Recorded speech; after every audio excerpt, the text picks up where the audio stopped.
have an idea for a new series, but a rural series that I'm actually going to write out. It came from an idea of a stand-up comedy routine I'm working on.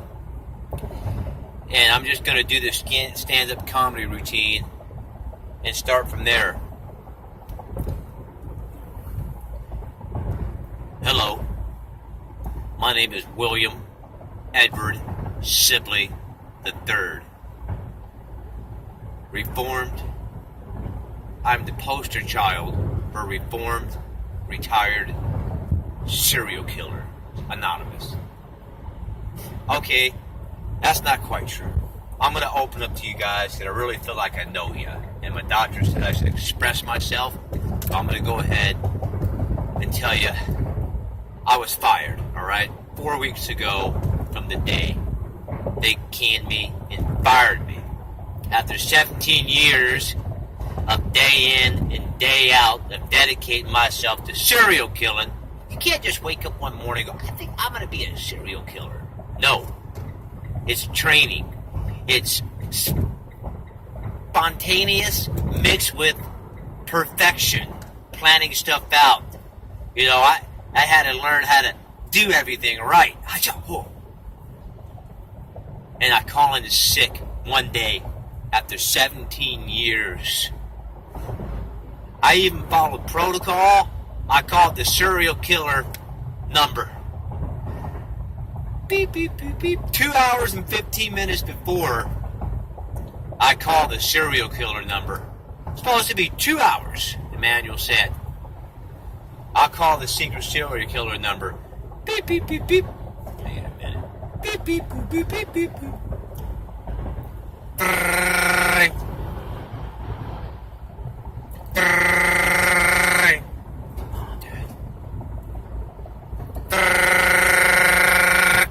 Hello.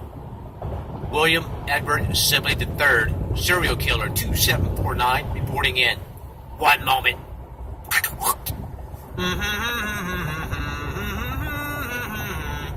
They haven't changed that music in years. I hate it.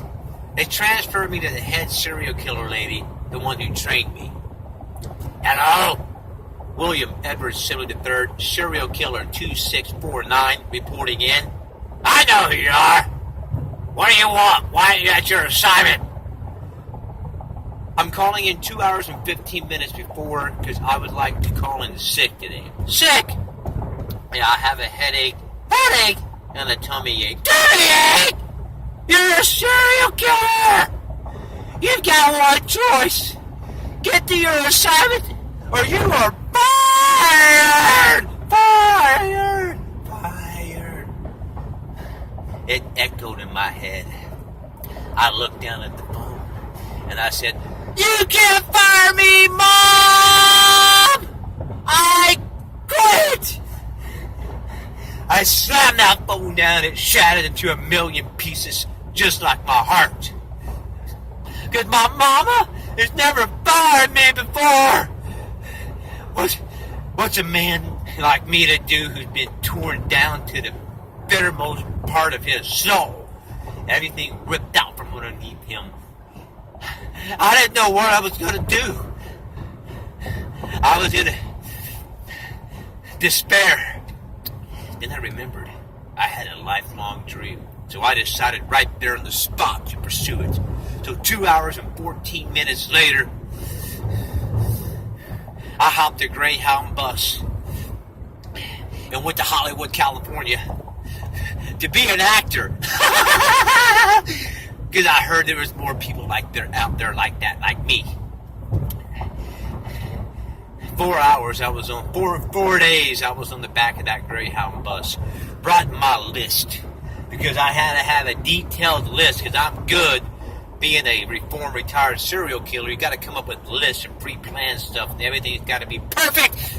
So I had my list.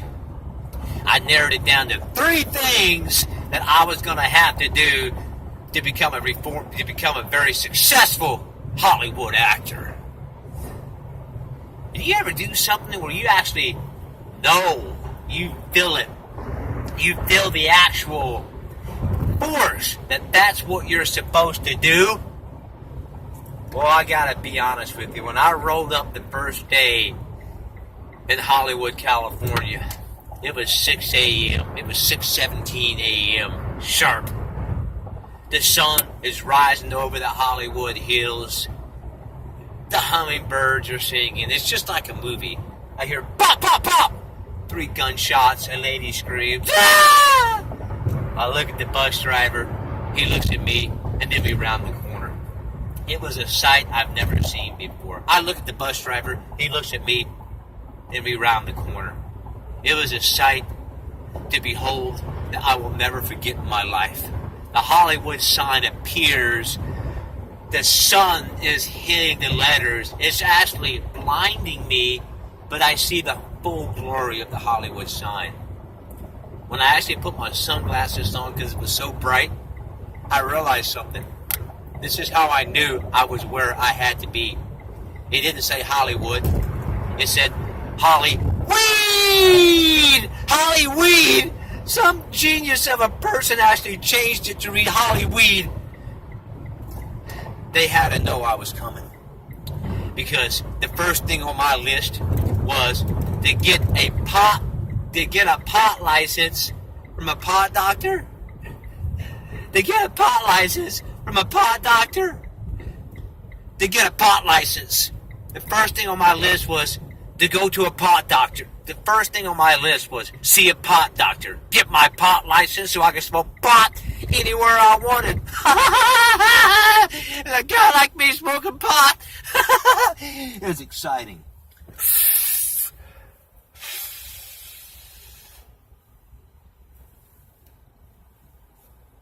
The second thing on my list. I had to get a job. Oh, wow. Because if you want to smoke pot, you gotta get a job. Don't worry. It's a sneaker toga jacket. I have a license.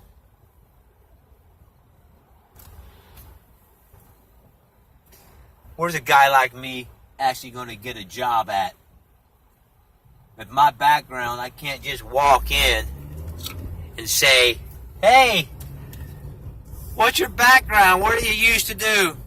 What are your qualifications? I can't, and a guy like me, what am I going to do? Just walk into like some place and get a job with my background? I thought I'd try it. So I actually looked. I wanted to do something I have never ever done before. So I said, oh, there's one right there. Teddy Winks Daycare, running a daycare provider. Being a real daycare, I have experience with kids, and I know how to organize stuff. So I go in there for the job interview. And I passed the first one, and they call me back for the second one. Bob Winston. He's looking at me. He goes, you're peculiar, sir, but I brought you back because I liked your resume, and I like how you dress. I'm dressed in a tie, suit, everything is pretty, you know. I'm like, I got it from the Goodwill, but it doesn't matter. I look good. He goes, I like the way you handle yourself, and your resume is so perfect. But and in fact, I'm filling out the paperwork, you know, the W-2, the 1099s, and the 1640s. I've never filled them out before in my life because before, my mama filled them out for me. So I'm up there, before I was self-employed, you know, and so, you know, my mom, this serial killer lady, I got a 1099 every year. So I actually